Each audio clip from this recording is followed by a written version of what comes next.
Vote వేయడానికి permission ఇవ్వమని చెప్పేసి మేము పిటిషన్ దాఖలు చేశాం. ఆయన ఓటు వేయడానికి కోర్టు వారు అనుమతించారు. ఆయన ఓటు వేసిన తర్వాత ఆయన్ని రిమాండ్కు తీసుకువెళ్తారు. కేసు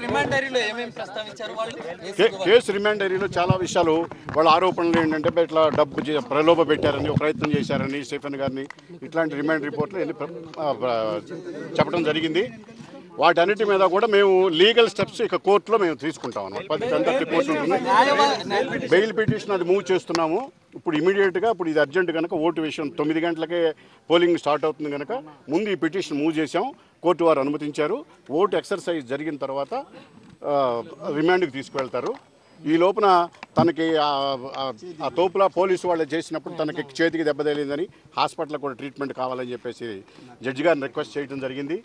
జడ్జి గారు వారిని హాస్పిటల్కి కూడా ట్రీట్మెంట్ కూడా తీసుకెళ్ళమని చెప్పేసి ఓవరాల్గా ఆదేశాలు జారీ. రేవంత్ రెడ్డి ఇంకేమైనా అభ్యర్థించారా న్యాయమూర్తి అయితే కోర్టు ఆయన అరెస్ట్ చేసేటప్పుడు పోలీసు వారు ప్రవర్తించిన విధానాన్ని గురించి, రెండోది ఆయనకు ఉన్నటువంటి ప్రస్తుతం ఉన్న పెయిన్స్ వీటికి సంబంధించినటువంటి డాక్టర్ ట్రీట్మెంట్ కావాల్సినటువంటివి వారిని రిక్వెస్ట్ చేశారు జడ్జి గారిని.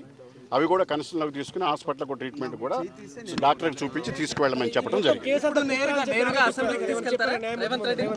రేపు అదంతా కోర్టులో విచారణ ఇప్పుడు ఏమీ జరగదు.